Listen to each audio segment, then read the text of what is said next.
C'est ce mercredi 17 août 2022 qu'a débuté le sommet de la communauté de développement de l'Afrique australe, SADC en sigle. Plusieurs chefs d'État des pays membres de cette organisation ont pris part à ces assises qui se tiennent à Kinshasa, la capitale RD congolaise. Quel avantage que la RDC bénéficiera après avoir pris les bâtons de commande par le chef de l'État congolais, Félix-Antoine Tshisekedi Tshilombo. Quelques analystes des questions politiques approchés n'ont pas manqué de donner leurs avis et considérations. Je crois que l'avantage que la RDC peut bénéficier, c'est que le président peut mobiliser ou peut amener ses pairs de l'Afrique australe à soutenir la cause de l'insécurité à l'Est et promouvoir aussi les échanges entre les États de cette communauté.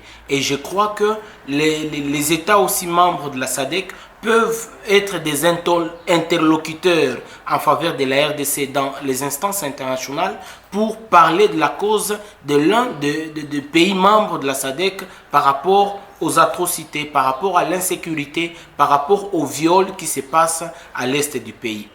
Comme c'est Fatih qui prend ses bâtons de commandement, nous croyons que ça va déjà commencer par la RDC.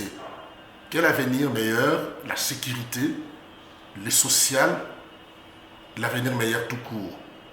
Et ça ne dérange pas qu'il soit aussi le patron qui a le mandat aussi d'être président de la CAC.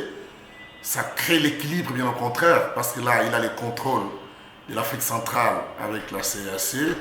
Il a aussi le contrôle de l'Afrique australe avec la SADC. Ça l'aide en même temps et de mieux préparer aussi. Ces conditions vont, n'est-ce pas, l'aider à bien se préparer aussi. Quant à la situation sécuritaire dans la partie est de la RDC, ce sommet aurait quel impact sur les enjeux sécuritaires?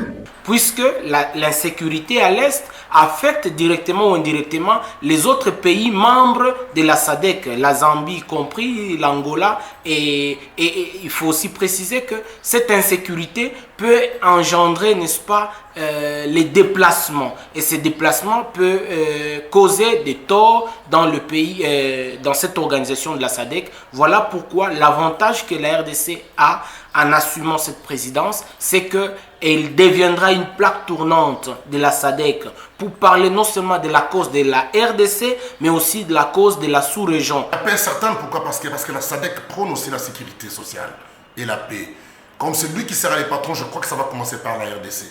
La paix à l'est du pays, elle est certaine, parce que là, c'est pas seulement les chefs de l'État, même nous comme Congolais, comme nationalistes, tout le monde jette que par la paix. Donc la paix à l'est est une vérité. Et moi, je suis très sûr, et je suis vraiment sûr que la personne qui amènera la paix à l'est de la RDC, c'est le président Tshisekedi. Par rapport à l'entrée déjà qu'il a au Conseil des Nations et par rapport à la diplomatie agissante que nous voyons tout autour de lui et les décisions et la façon dont il soutient nos forces armées. Je suis très sûr que le président Félix va ramener la paix à l'Est. Notons que la communauté de développement de l'Afrique australe SADC a pour objectif de réaliser le développement et la croissance économique, alléger la pauvreté, mettre en valeur le niveau de la qualité de la vie des peuples australiens et assister les désavantages sociaux par l'intégration régionale.